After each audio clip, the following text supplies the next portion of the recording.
Welcome back to another episode of Inword News. It's your boy Dre. I am exhausted. I'm about to have a movie marathon.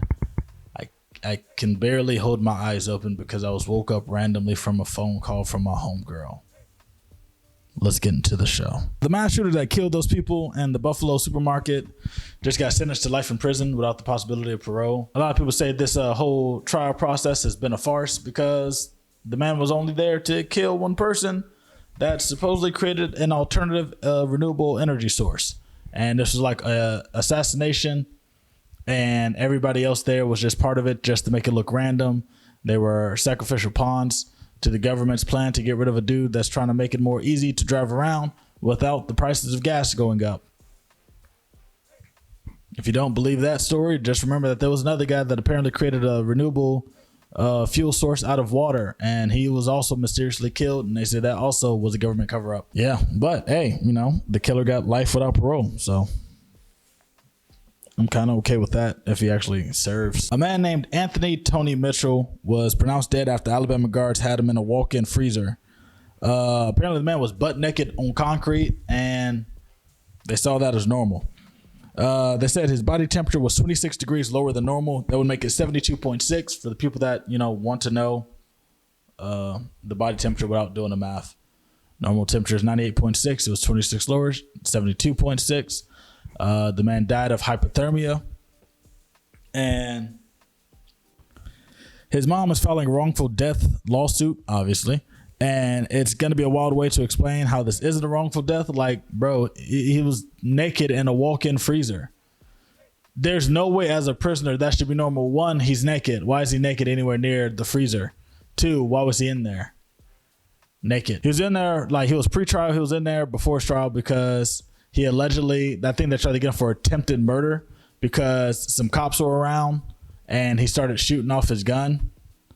So they said even though he didn't aim at anybody, it's attempted murder. But they never explained that the reason that they were even there was because his family asked for a wellness check because the dude apparently has like a drug problem or possibly a mental health issue. And yeah, he was just kind of having an episode, having a bad day. And the cop showed up. He had a gun. I guess he fired it in the air or something, probably to scare him because who knows what he was seeing. He was probably tripping balls.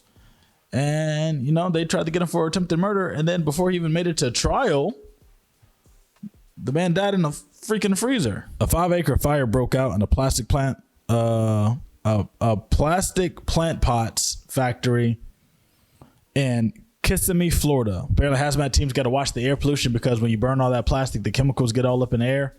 And this is just continuing the trend of random places catching fire and random trains being derailed and all that, which I just found out apparently Obama had a train update bill or something, and Trump removed it, and then also removed the law for trains or somebody to acknowledge when they're carrying toxic materials.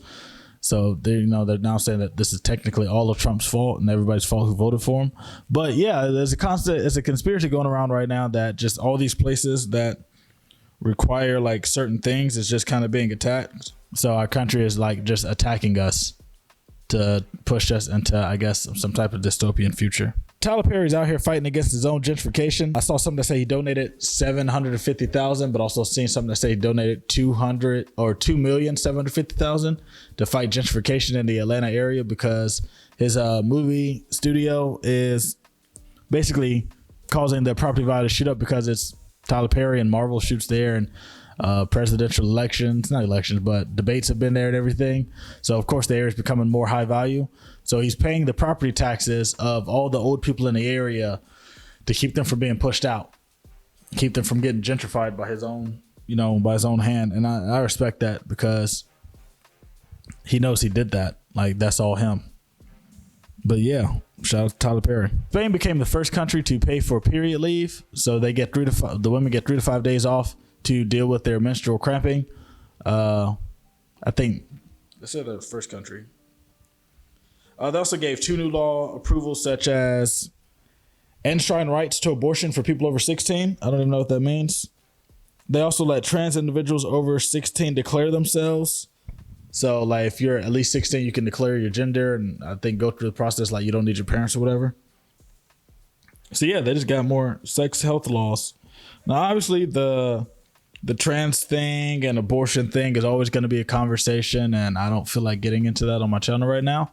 But leave for periods, that's dope. I don't know how anybody can argue that politically, except for the guys who go, well, I don't get a week off for my balls hurting. Bro, shut up. Jesus Christ.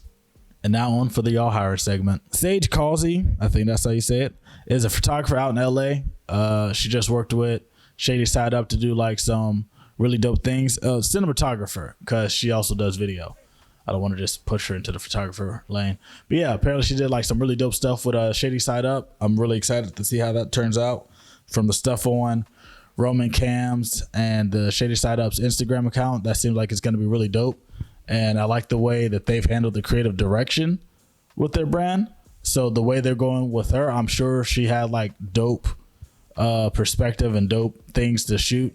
I'm genuinely excited to see more of her work because it looked good from what I've seen from the little snippets and previews. Spark Joy Co is a brand manager. She helps you, get your brand together, marketing, how you push yourself out, how you address the people, how you go about your actual company. So if you need somebody to do brand management or just need advice on brand managing or just need advice in general on your brand, hit her up. Get at her. Bar Besties is a mobile bar in Baltimore, Maryland. It's a mobile bar. They bring the drinks to you. You get drunk. They go home. You don't have to get a DUI because you're drunk at the location you're going to be at. Now, obviously, don't send them to an event. Be at the event and then try to drive home. Have the event at the house or a place that you can go to sleep. That way nobody gets in trouble. But either way, mixologists on the go. They will bring you the drinks. They have all types of drinks. And I'm sure when you're a good mixologist, you can make up drinks on the spot and give them crazy names. So go get yourself a Bar Bestie. And a Place for Children is a childcare facility in Houston, Texas. They take care of your kids. They help them learn early. And I really don't know what really goes on in childcare places anymore. But I just know if you need to get rid of your kids for a little bit during the day for you to look for jobs or have a job, or you just need somewhere for your kids to go because you need a break.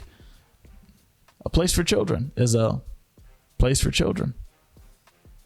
Yeah, no, you can't put tomatoes on that one. That one was just good. But yeah, that's it for this week. I'll see you guys next week. Continue to send your friends' businesses here. Continue to comment on the post so your friends can see it, and then I can see their businesses. I am Dre, and I will see you guys next week. Bye.